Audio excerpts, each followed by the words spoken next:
Hello, everybody. I see there's a few people on. Let me say hi to Matt. Good afternoon to you. Let me say hi to James. Good morning to you. And to David. Oh, and dang, I forgot my coffee. Gotta get that, right? So hang tight. I see we've just got a few, so just hang tight. I will be right back. I gotta get some coffee. Otherwise, I'm gonna go bats here.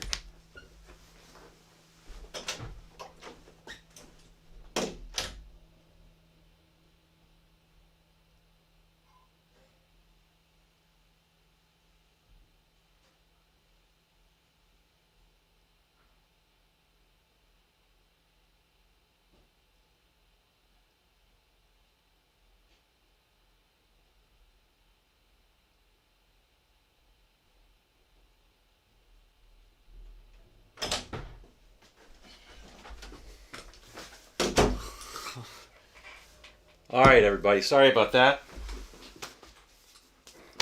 Hey, I was right up to the wire on this. A guy yesterday commented on the. Whoops. Definitely want that to be off. But outside of, I understand. I don't know why my phone was coming on there. Magical.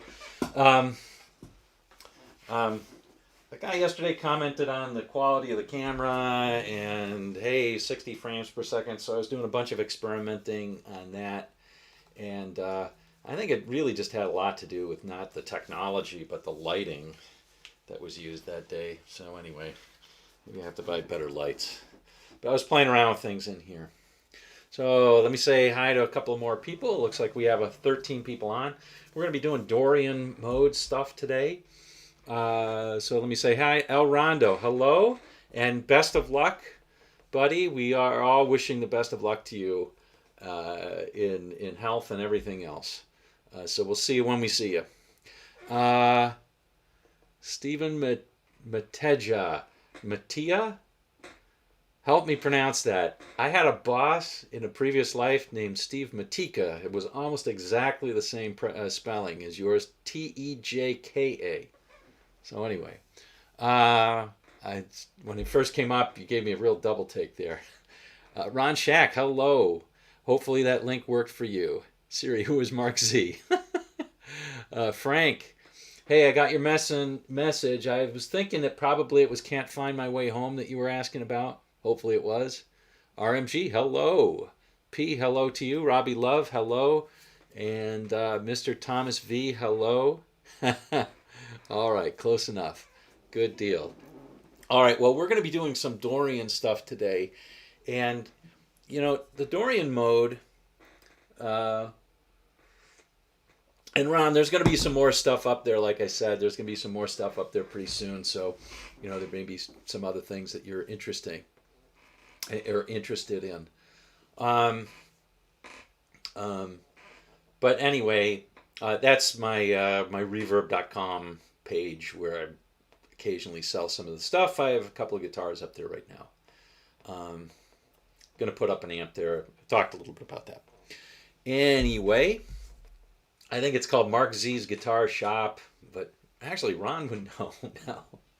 All right, well, let's talk Dorian Mode. So, first of all, I think, you know, the Dorian Mode can be a helpful thing, and it shouldn't be intimidating. It should give you some options, and that's kind of what we're going to talk about today. Oh, hello, Geert. Good to see you. We're going to be talking about that today. So let me at least first exemplify some of the playing, and then we'll actually break down some of this, and we'll tell you why it's Dorian, but let's give you just a flavor for what's an example of the Dorian mode, as opposed to Dorian Gray. A little bit different. Okay, here we go. You'll recognize it very quickly. Yeah, you know this.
All right. So anyway, I think everybody recognizes that sort of thing instantly. Oh, hello to TBA. And let's see, did anybody else join? Donnie Fisk, hello to you. That's awesome. Glad to have you here. All right. All right. So anyway, so everybody should instantly think, that early Santana period was definitely Dorian. So what makes it Dorian? First of all, what is the Dorian mode? I'll give you a couple of different ways to think about that. I think one is a stopgap. If you know the minor pentatonic really well, what you can do to, or even if you know just that one pattern in the minor pentatonic, you can change that, and you can add in a couple of Dorian notes, and I'll show you what that is. Another way of thinking about it is in terms of the major scale, and in terms of sort of basic music theory. So let's take a look at that. So what I was playing, and what's very common in Santana, is this sort of movement. Let me put this down a little bit so hopefully you can see. And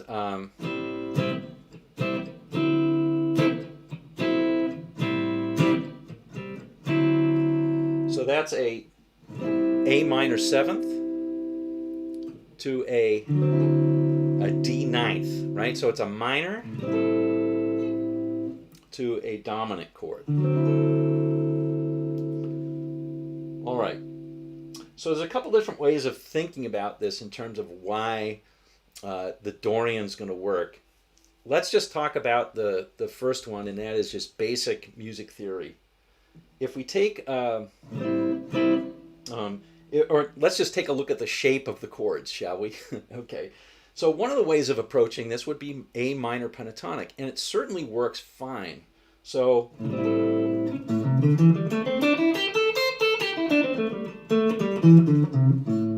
and you can learn that all the way up.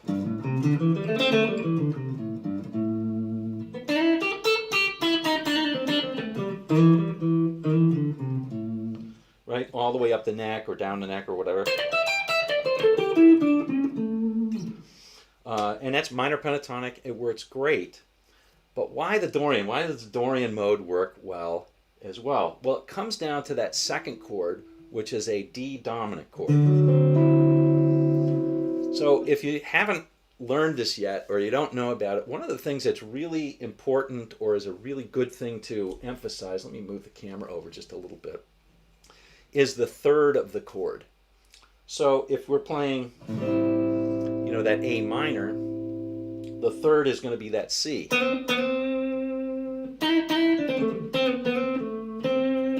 That's the C in an A minor. It's spelled A, C, and E. But on a D seventh or a D dominant chord, the key one is that third, which is an F sharp. And you'll notice that that F sharp does not appear in that minor pentatonic. So check it out. See, there's no F sharp. So when you go to that D, emphasizing that third really, really works well. Okay? So that would be a note that we'd want to add. So that's just something to think about there. Another thing that works really well on a minor is a ninth. And you'll see the ninth as two notes above, or two frets above the A. Because when we're playing an A minor, that would be the eighth, right? The ninth is basically the same as the second. And so above, the note above that A is a B. So, and that is also a note that's interesting to add in over that A minor. And that can be a note that you can play over that minor pentatonic. So what we're really doing, if you take a minor pentatonic view of it, is we're adding two notes. We're adding two majors. We're adding a major sixth, and we're adding a major second, same as a major ninth. So if we do that to the scale down here, instead of, we would have,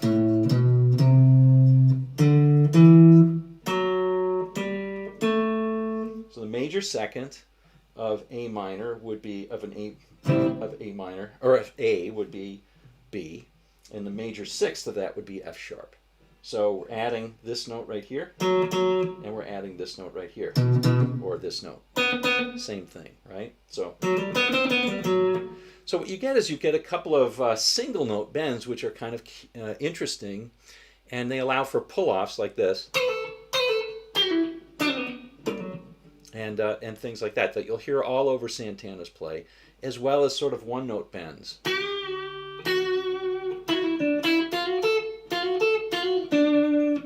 So that's just almost theory-free, right? We're almost doing theory-free there. We're not talking about really any theory. We're talking about just taking our minor pentatonic and adding in a couple of chord tones. That's all we're doing. And if you think about it that way, you add those notes all over the place. And so, you can think of adding it to this scale right here. And you get this. You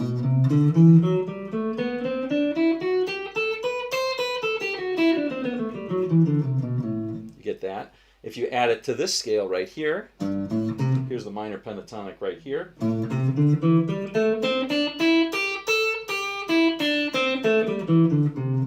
Right, that's the minor pentatonic. If you add it to that, you get.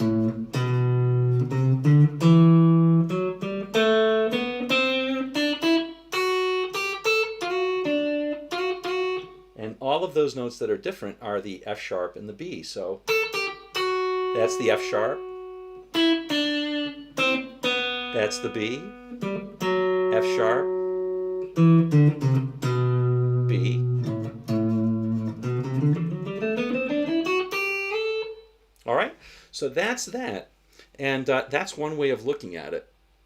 The second way of looking at it, which I think is probably the better way if you know the major scale. If you don't know the major scale, it's probably best to learn it, because if you learn the major scale all over the place, you'll learn that Dorian is really just a snap. You automatically know it. You automatically know Phrygian and all the other modes.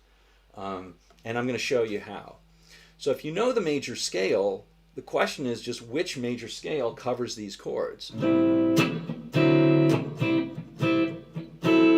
the answer is, well, what's a major scale that has a chord that is a minor, and then a major, or a dominant, that's 2.5 steps above that? And the answer is going to be G. So if we look at G, if we look at any scale, we have the one chord as a major, right? So the 2 chords a minor, 3 chords a minor, 4 chords a major, and the 5 chords a dominant. And so the G major scale fits this perfectly. And so we find out that the Dorian, by definition, is the scale that starts on the second of a major scale instead of on the first. So that would be A Dorian. So all you have to know is your major scale patterns, and you know, oh, I'm just going to play in G. Now, you do have to be mindful of what the chords are so that you end up on them, but that stuff right there is just G major scale. And then you're thinking about where you end on. That's it. Some other thoughts for consideration when you're playing this sort of stuff. Let me say hi to a couple of people. It looks like TBA is talking about Faulty Towers, which I don't think Terry Jones was in, but there we go. Anyway, a bunch of Faulty Tower stuff. And yeah. So anyway, looks like a few other people are. Michael Bryce. Hi, how are you, Michael? Good to have you on. Are on. So that's the so that's that for Dorian. What I wanted to talk about, actually, one other thing is that when you're playing something like this, and let me exemplify this, you can always emphasize those Dorian notes, the major second and the major sixth, and you're going to get a different flavor, right? So let me try and do this, and I'll show you when I do that. When I do that, you're going to get a different sound. So let's try the Santana thing again here. And I'll emphasize, one of them. So this first time around, I'm just going to play straight minor pentatonic, and you'll see that I'm not emphasizing those notes at all. Totally fair game, totally okay to do that, right? So.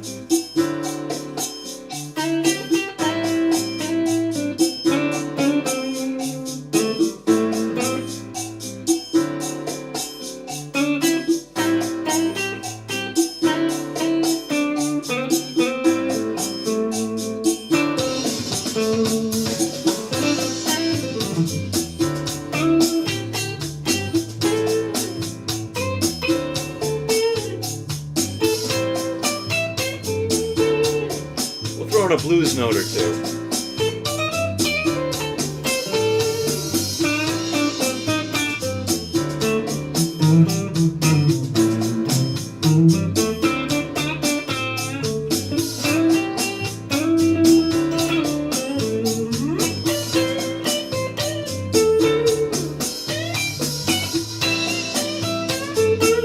Hit one of those notes, sorry.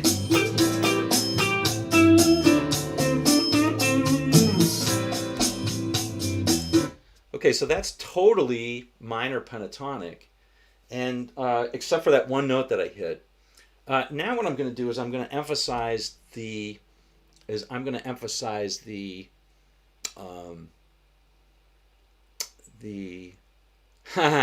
thank you so much, El Rondo. Totally appreciate that. Always much appreciated. Have a coffee or fill fish. Sounds good. Sounds good. We'll do that with my daughter later. Anyway, now I'm going to emphasize the second and the sixth, and you'll see the difference in the flavor, and you'll instantly say, "Oh yeah, that's real Santana, right?" Or maybe you won't. Maybe you'll still say. Okay,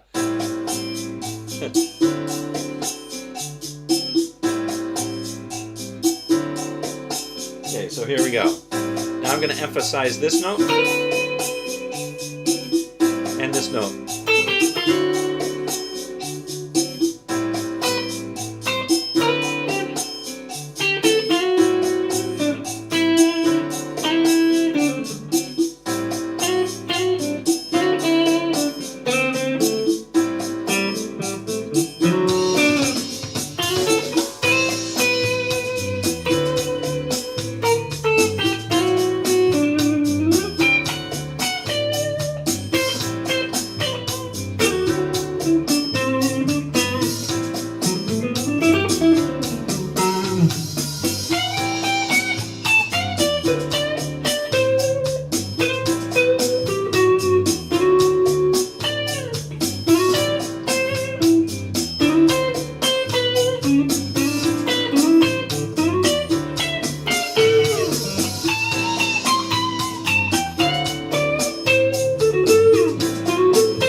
Alright, so hopefully you could see that, and some of those notes feel better on the A chord, some of those notes feel better on the D chord, and I think the thing is to just kind of get a feel for it, play it around with it, and just do that. Now, I will make no bones about it. The way I think primarily about modes is first I think of the major scale, and second case scenario is to think of minor pentatonic with added notes. You can also think of major scale with sharps and flats. That's a third way of doing it as well. All right. Okay, so that's that for the Dorian Mode. I'm going to jam to one more, but I'm going to stop here for any questions or anything like that if people have them. Looks like we're sort of talking more about Python, which is all cool. I'm a huge Python fan, always was. And I posted that on Facebook. I posted R.I.P. Brian's mom, so hopefully everybody understands that one. Favorite all-time movie, probably one of my favorites is Life of Brian. I just absolutely love that film. All right. So yeah, that's a good question, Garrett. How many people on here use Dorian regularly? I am somebody who uses Dorian quite often. I use the Dorian and Mixolydian quite often. Uh, and Dorian, Mixolydian, Ionian, and then I'd say Lydian are the in order the ones that I use. I don't often use Locrian. I'll use a weird scale if I want to use a weird scale. I mean, I do try to think more and more about chords, but I grew up with scales so much that it's just hard to get out of my DNA. And most of the melodies I think of are with scales. Sad to say how it's locked up there. All right. Okay. Yeah, so as Mark Sieb says, Dorian is very common in jazz, and I think mainly the reason why it sounds jazzy is because it's kind of between this. The Dorian is a mode that's associated with the minor chord, right? So if we play, let's just think about it in G. The Ionian mode, or whatever, is just the G major scale starting on G, ending on G. The Dorian is the mode starting with the second.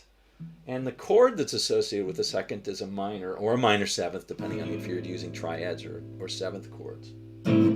So, it's a minor mode, and yet it has, in order to get there from certain scales, say if you take the minor pentatonic, you add majors to it. You add a major sixth, which sounds kind of happy, and you add a major second,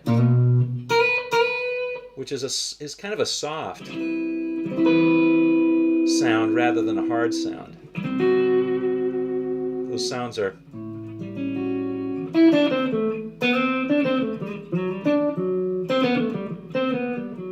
anyway, I think they're kind of soft sounds, so they sound kind of jazzy, and they lend themselves to the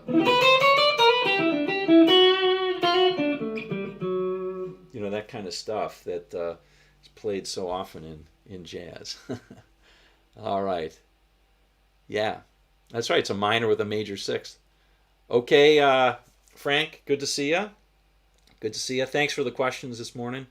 Appreciate it. The Aurorian mode. Yeah. Well, I think the beauty of some of this modal play is that if you can recognize how the chord groupings get you into a certain major scale or whatever, and then it just kind of fits. And then you need to think about what are the chords that you're playing over, or hear them and feel the chords. And the melodies, you'll find more than often, our strong melodies will end up on chord tones and so forth. So a shortcut is to just play a chord tone, but it's helpful if you listen to what people are playing. Like this thing. Oops, I'm sorry. That's taken right out of Santana, right? So I didn't just make that up. I heard it and I was trying to imitate his stuff during my play. And you'll hear a lot of his stuff where he plays, that kind of stuff too. Anyway, good stuff. Caged and modes. So I'm not sure what the question is, TBA. Caged and modes. So caged is something that's based on chords. So caged, if you apply caged to the major scale. So if I understand your question correctly, the connection with modes is always through the major scale. And if you connect caged to the major scale to learn the notes up here based on chord forms, that will work. So for example, let's just go over it. If you accept for the moment that the Dorian is simply the G major scale played in a different order of starting and stopping, if you accept that, which it's the definition of the mode, so hopefully you do, then the question remains, how does the G major scale work? And so one way of thinking about that is by thinking about chord shapes. Oh yeah, for this particular G major chord, let me just turn this down a little bit. the pattern is. Okay, that's the E form. And now if we go to this position, that's my G major chord out of this. There's a root right there. That's a hard one to finger, and nobody ever actually plays that, or very few people do. But that's the chord form we're working with, root there, root there. So the G major scale coming out of that.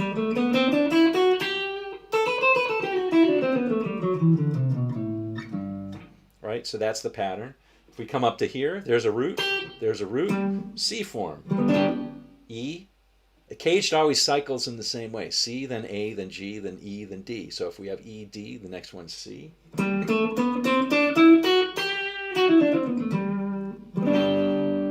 Okay, the A form.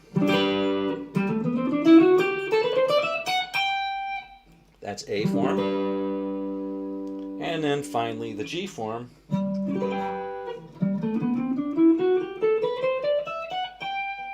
So that's it. So if you think about modes in terms of that, if you want to say play B Phrygian, well, B is the 3 chord. Phrygian is the 3rd mode. B is the 3 of the G major scale. So I know if I'm playing these notes, I'm playing the Phrygian scale, and so I just have to think about where the B's are and then emphasize that. So we've got, there's a B right there. Right? There's a, and better yet, about thinking about like a minor chord, like a B minor triad. Right there, bam, B minor triad. So that's going to be a Phrygian sort of sound. Anyway, there we go. So that's connection between a lot of that stuff. I just connected via the major scale, and that's it for me. I don't like to get any deeper than that. All right. Dave's channel is always espousing. Let's see. D Dorian is just a C major scale with a different tonal center. That's exactly right, Mark. That's one powerful way of looking at the Dorian, is that it simply is the major scale of one note below, one whole step below. Play the major scale. That's one way. I think TBA in the past has expressed one of the ways he likes to look at it is the Dorian is the minor pentatonic with a couple of notes added, the major second and the major sixth. That's another way of looking at it, and that's also a totally viable way. There's a teacher, I think his name's John Finn at Berkeley, who espouses 3 different ways of looking at it. Those are the first 2, and I think the third one is looking at it as a major scale with different things associated with it, right? So it's a major scale with like a flatted third, for example. There's more to it in the Dorian. I'm not as familiar with that, and it doesn't work as well for me, but that's yet a third way of looking at it. And once you get comfortable with all those different things, it makes playing modally much, much easier. But if you buckle down and say, hey, you know what, I'm really going to learn the major scale, I'm going to learn it all over the neck, modes then become sort of automatic. I hate when people say, oh, that's a shortcut, man, because it isn't. It really isn't. You still have to use your ears to let you say, what chord am I playing over, and so forth. All right, Gregory. I should say, all right. Gregory, I want to say hi to you. Greg Shoemate. And Mazit, hello. I don't exactly know what you're saying, but welcome. All right. Mark, which method do you use? Chord tones, caged, or modes? The answer is I use all of them. But as somebody on here knows, I'm not a fan of starting there. What I like to say to people is figure one system out, just one, but not 2. Just figure one. Use that to understand the fretboard. It doesn't matter. It doesn't matter which one it is. It doesn't matter if it's. It doesn't matter whether it's caged. It doesn't matter whether it's major scale. It doesn't matter whether it's minor pentatonic. It doesn't matter whether it's triads. All that stuff. figure out where the notes are in relation to that kind of stuff and figure out your own way of doing it. Then when you hear some song, your brain is trying to say, how does this song fit into what I have? How do I have to change what's there? And it's the work that you do that makes it different. At least that's my opinion. And I always think that, if you learn how to play melodies by the trial and error method that we talked about last time, that helps a lot as well. But I will say also that understanding the major scale and just a little bit of theory associated with this, this whole thing that I went into, like the one chord, like if we're playing a G major. Ooh, sorry. The one chord is a major, the two chords a minor, three chords a minor, four chords a major. The five chord, if we're playing triads, it's a major. If we're playing seventh chords, it's a dominant chord. The sixth chord's a minor. Seventh chord is a diminished. Sorry, it took me so long. Oops, I'm sorry. I don't know why I'm having trouble playing this. Let's play this. There we go. And we're back to the one chord, right? Okay, here's one. There we go. There's my F sharp diminished. I was having a senior moment there. All right, so anyway, if you know a little bit about that, then modal theory just kind of says how does, what scale fits into this chord progression. And you become good at it after a while. You become better at it. So caged. Caged is nothing special. Caged is just learning the major scale by anchoring on chords, on chord shapes. That's it. That's all that it is. There's nothing more mysterious about caged. Caged is like super simple. There's nothing to understand about it. There's just stuff to do with it. So if you know, literally, you say, well, do I know how to play a C chord?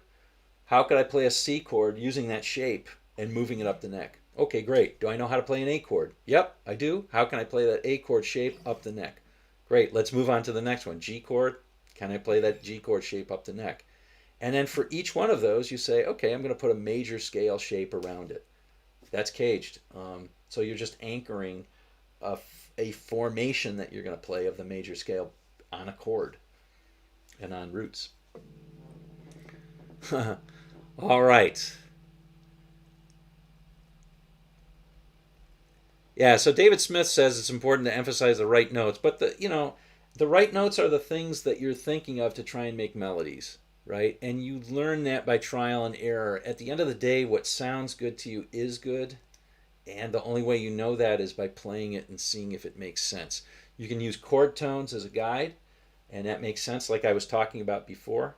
You can use chord tones as a guide. But at the end, somebody was also saying, and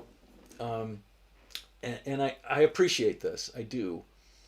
Do a lesson on what are you thinking when you solo and something like that. And the answer is I'm not thinking very much. I'm kind of thinking do-do-dee-da-do-da-dee.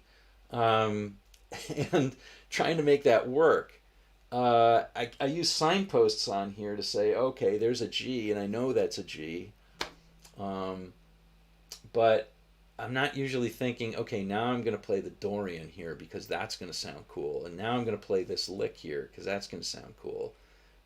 You can't do that because music has already gone by you if you do that. So you got to think in terms of the melody, and that's hard to do. And you'll hear, like, there's certain times I'm clearly not thinking. I'm just kind of like saying the things that you'd say in a conversation in the middle, like filler, like, that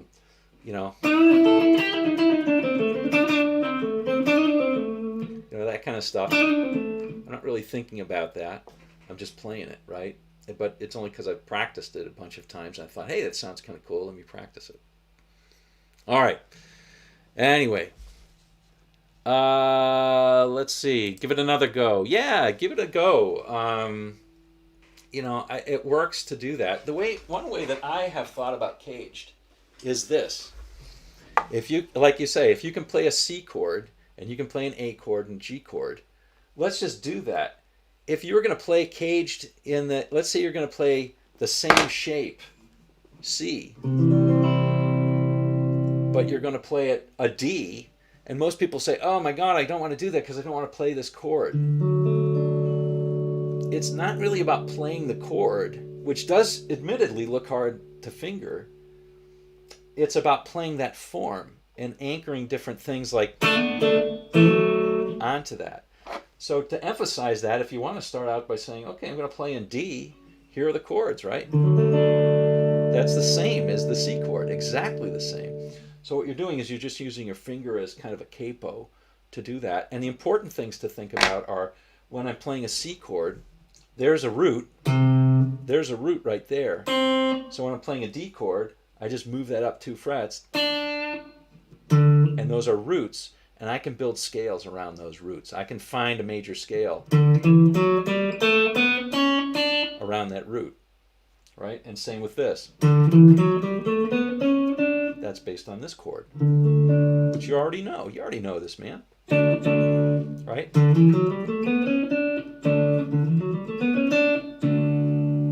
You already know it.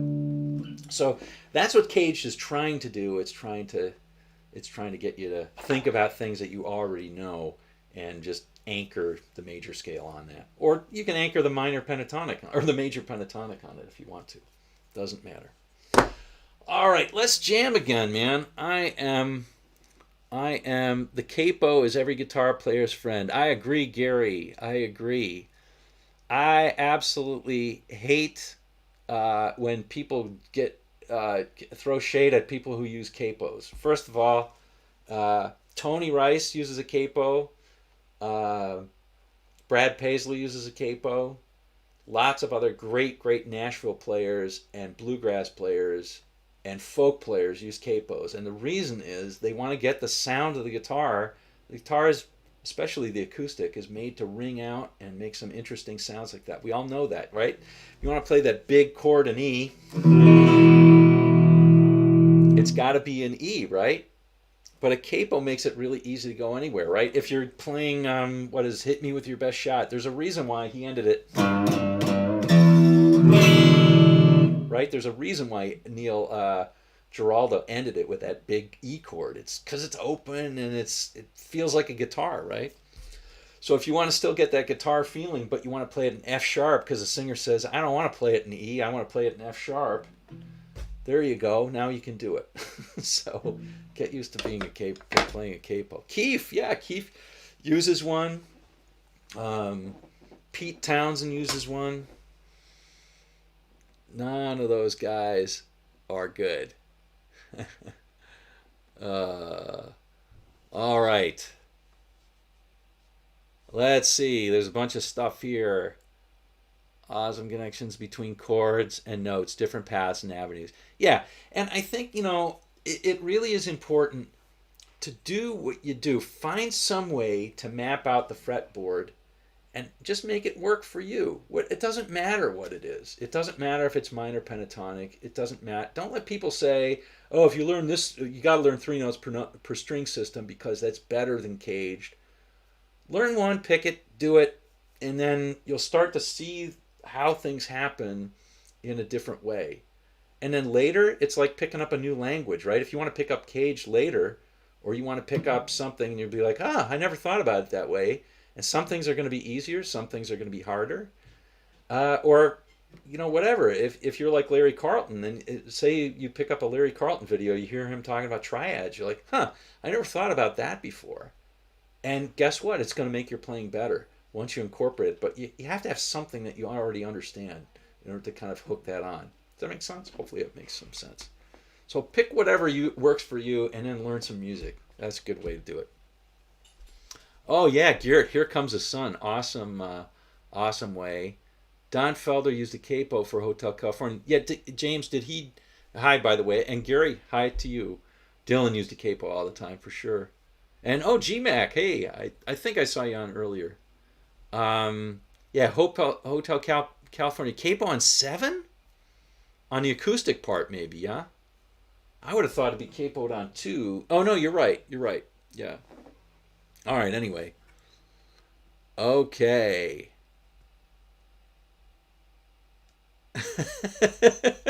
Yes. Garrett's talking about Life of Brian, and then the guy who to follow the holy gourd or the shoe. Only the true Messiah would deny his own self. It's all good stuff. All right. I remember how controversial that was when it came out.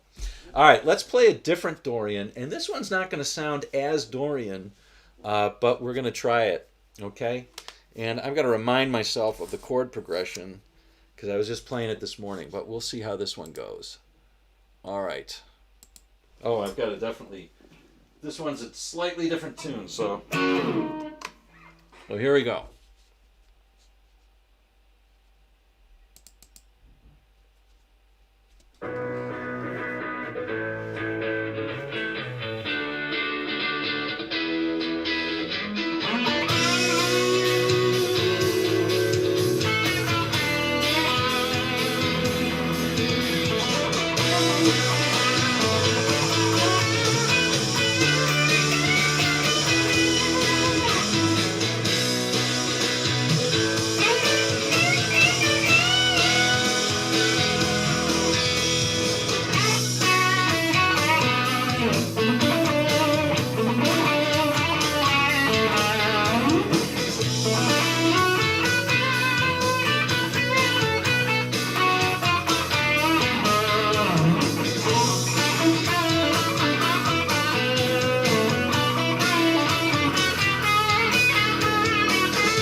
Okay, so that's another use of Dorian. Yeah, no time to move cam. Oh, I forgot the cam. Oh, shoot. Well, let me show you what I was doing there. So why does this one work for Dorian? And it, by the way, it doesn't work completely for Dorian. As you saw, there were a few notes that I was hitting in the Dorian scale were kind of sour. This one is in B Dorian, and generally speaking, which is the same as the key of A major.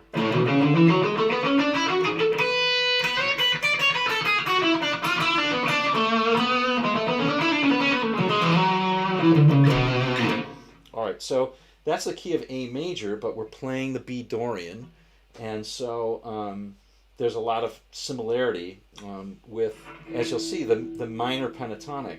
But the chords to that, and just to show you why some of what the Dorian works over, the chords were B, or they were all power chords too, which makes things a little more flexible.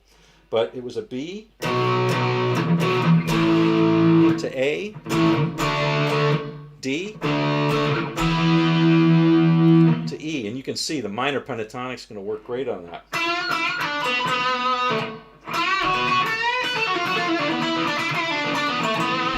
not playing any Dorian there at all.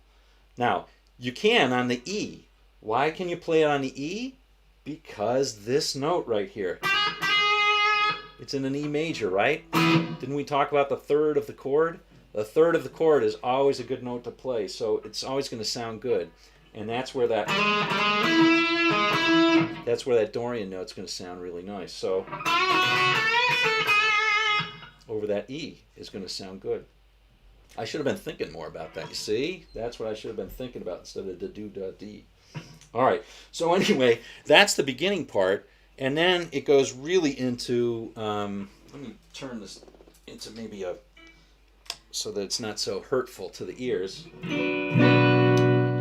Then it's a B minor.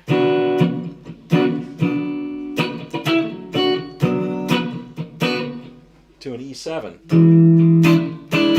And that's just like our Santana, right? So B minor.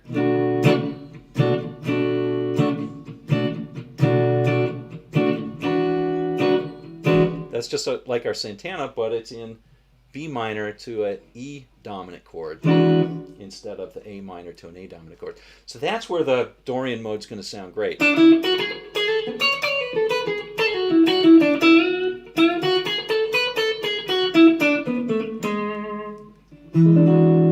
Right?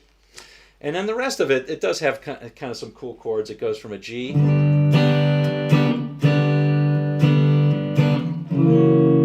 to an F sharp 7, which is kind of cool, and that's where that note comes in really nicely. Right? So it's almost like a harmonic minor. Right? That sounds good. And then just some rockin' stuff that's basically like the same over a B5 again. But anyway, that's some good stuff. And so the Dorian, those notes right there, those notes can be used in non-Santana things. You can think of Dorian there as well. All right, I'm going to put this, I don't know, maybe I'm just going to take it off of the strap, which is hurting me a little bit. I've had neck problems lately. So, all right, sorry about forgetting the camera, moving that down. I always forget to do that. So,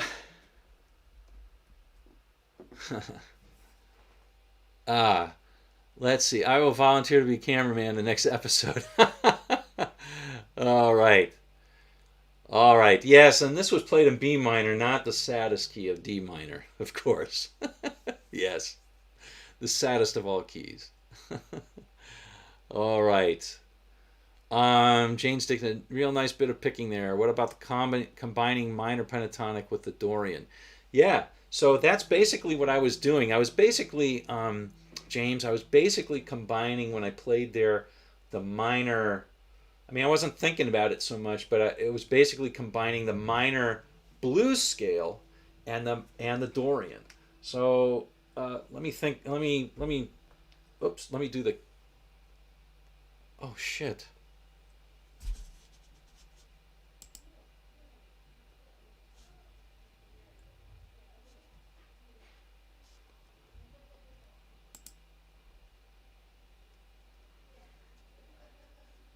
Team Fight Tactics. Play it now for free. You know League of Legends.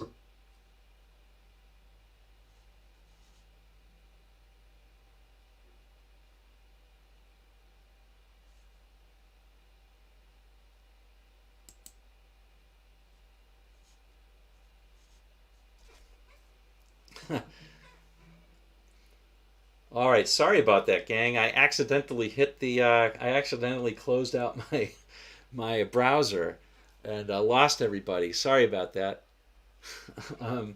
So I think I was talking about how you can combine what I was playing there was just kind of like a combination of blues scale, which is kind of like a souped up minor pentatonic, right?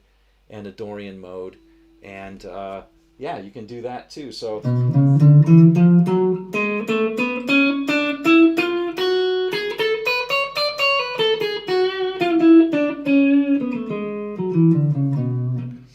yeah, what's interesting is that eventually, as you're playing these things, and there's one chord, there's one type of thing that people talk about like it's a universal blues scale when you're using all these notes.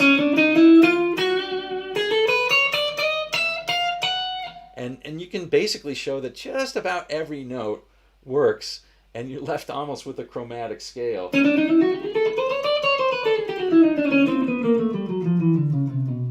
And so back to, I think it was David Smith's comment, it kind of matters. You can't just play all notes, right? That's going to sound bad, so it kind of matters where you land and where you start. All right. Okay. Hey, Garrett, good to see you. A pick is cheaper than a burger. Pick poisoning. Oh my goodness. Lunch today is fried neck bones and home fries. Okay. D major scale with relative minor of B minor. Yes, so Gary, that's another way of thinking about it, is you are playing if you were playing the B minor scale, which by the way we're not, right? The B Dorian is not the minor scale, is not the B minor scale. The B minor scale, if you're thinking in modes, is called the Aeolian, but who cares about that? You're right though. If we were playing something that was in D major, we could think, or B minor, we could think of it as being in B major and just play the notes of the D major scale. That is correct. And we still, to David Smith's points, we still have to be mindful of the chords that we're playing over, right? If we're playing over a B minor chord and we're constantly playing like, that's going to sound wrong because we're emphasizing the D major. But still, if we play, that's not going to be so bad. It's going to work out. So anyway, it's a nice thing to think about. We can always care about Rick Beato and music theory. Yeah. All right.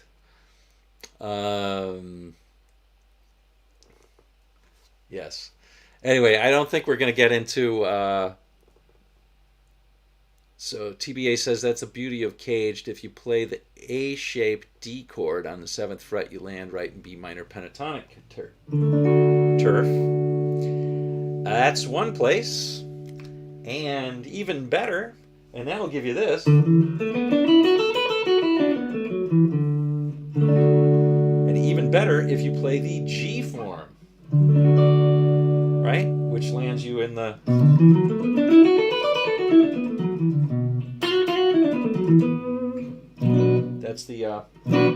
That's the G form, the normal sort of blues box position that you mostly think of. The D form gives you that. The C form, my personal favorite,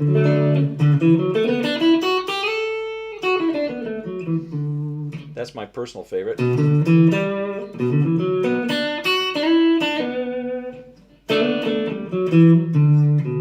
Especially over majors, because it's gives you some of that stuff. Anyway, lots of good stuff with Caged. I'm a fan of Caged from long way back.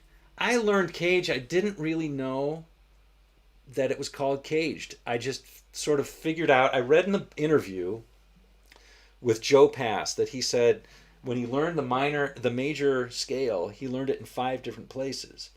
So I said, okay, I'm going to learn it in 5 different places. And I just kind of painstakingly mapped out what those patterns were in my head. And then I noticed that chords could be anchored. I anchored basically on the root notes, not the chords. And then somebody later showed me the chords. And I was like, oh, yeah, that's true. And then that was Caged. It turned out to be Caged. But anyway. All right. So let's see. Let's see. Mark, quick question. When soloing in Dorian mode, which is based on the major scale, do you have to change keys when the chord changes, i.e. from the 1 to the 4 or 5? So the answer is it depends. Okay? So what it depends upon is what is that chord functioning as in the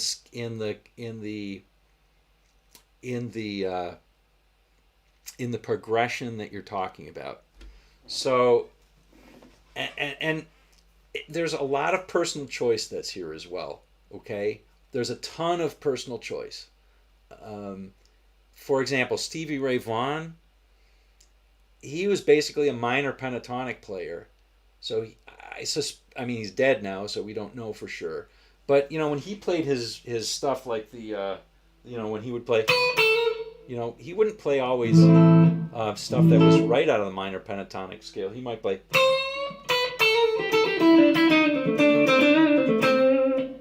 right, that kind. Those aren't notes that are right out of the minor pentatonic.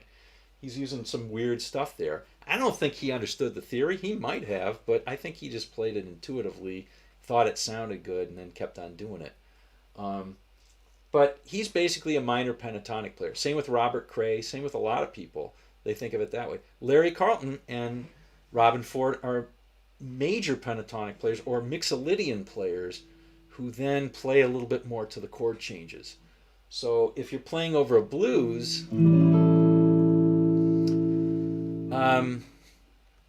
it's an interesting question. So let's say we're playing over an A blues, and we're taking the modal approach.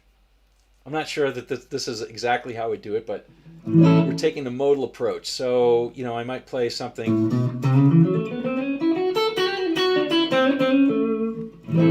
that kind of thing. Over the 4 chord, I've got to avoid this note because it sounds wrong. It's not going to be a good note, right? So I'm actually playing to the D, to a D mixolydian. I switch over to a D mixolydian. Now I don't really think this way. I really think over the chords. I'm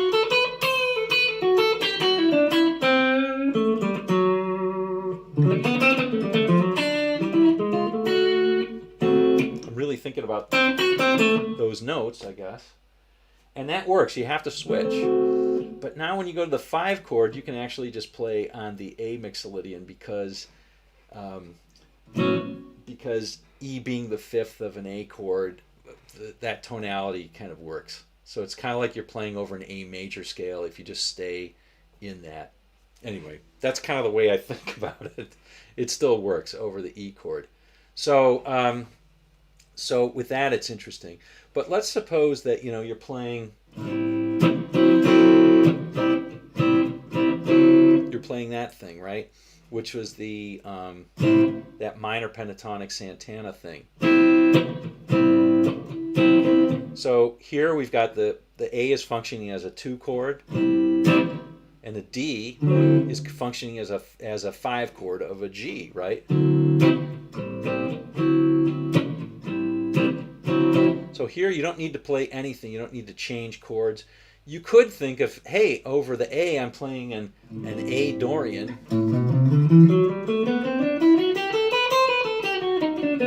Oops. And over the D, oh, I'm going to play a D mixolydian. But guess what? If you heard that, you just heard me playing the same notes. Why is that? Oh, it's because A Dorian is based on the G major scale, same notes, and D mixolydian, D is the 5th of G, is based on the G major scale also. So G major scale works over both of those chords. So in that case, you don't have to switch scales at all. You just stay in the G major scale, understanding that you're playing over an A chord and then a D chord, and that works. All right. So that works. Now, if you do what Santana did, which was often resolve by playing, he resolves to an A by putting additional tension by going to a 5 chord.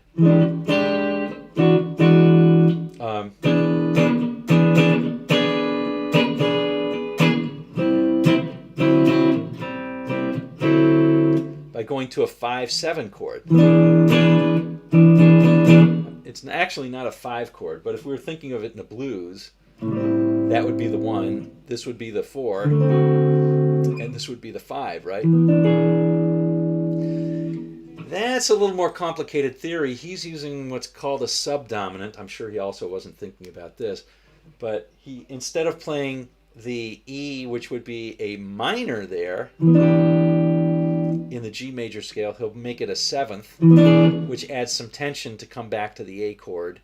And so there you do need to be a little bit mindful about just ripping on a Dorian scale, because that third of the E, again the third of the chord, is not in that. So you might just play that G sharp and let that be what it is over that chord. All right, hopefully that didn't totally confuse you, but anyway, that's often how I handle and how I try to teach when I have personal students. If they have something down that they can grasp on, whether it's minor pentatonic or let's say it's the Dorian, you could simply play. I might say, yeah, play the Dorian over there, or play a G major scale over those two chords, and then when it goes to this chord, this chord, just note that hey, there's something that's a little bit different. Let's play something a little bit special over that chord. What do you think we should play? And I'm looking for the student to give the answer. Oh, let's try playing the third of the chord. Yeah, great. What is that third? Oh, it's a G sharp. Try playing the G sharp. Sounds great.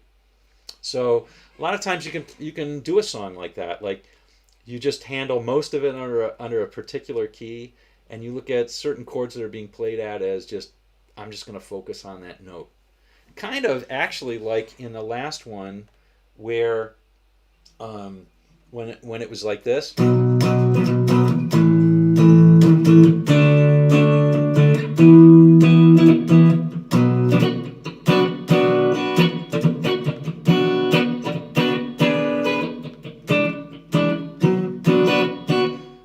Like that, you just play the B minor Dorian or the B Dorian, but then it goes to this G. That's still okay, but then this F sharp 7. Now I know there's somebody out there who's going to say you could play the B harmonic minor there, and you're right, but I just like to think of, hey, that chord's a special chord. It doesn't fit. I'm just going to figure out a note or two that I'm going to handle over that chord, and that's where I come up with that note, which sounds great, which happens to be, if I'm playing an F sharp, the third of the chord, right? That A sharp is the third of an F sharp triad. Anyway. Is what it is. So just play something special over that chord. All right. Too much there. All right, El Rondo, best of luck to you. Hope to see you back and on your feet soon.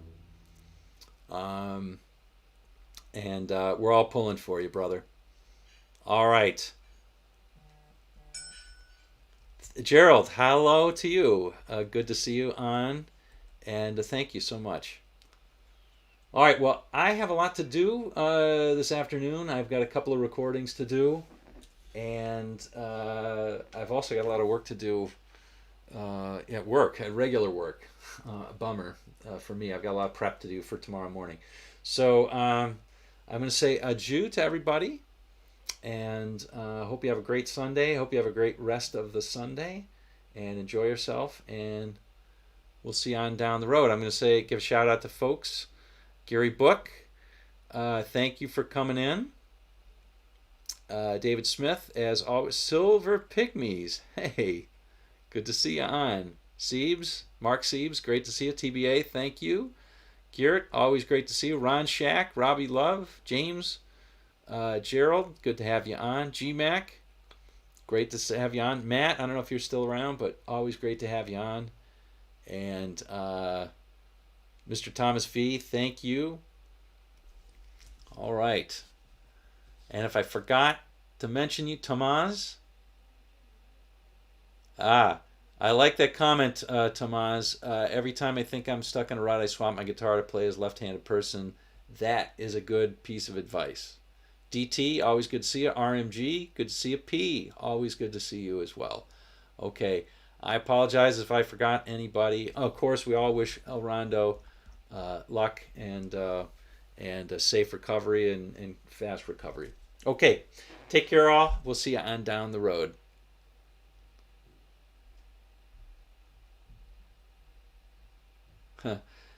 I will. I will.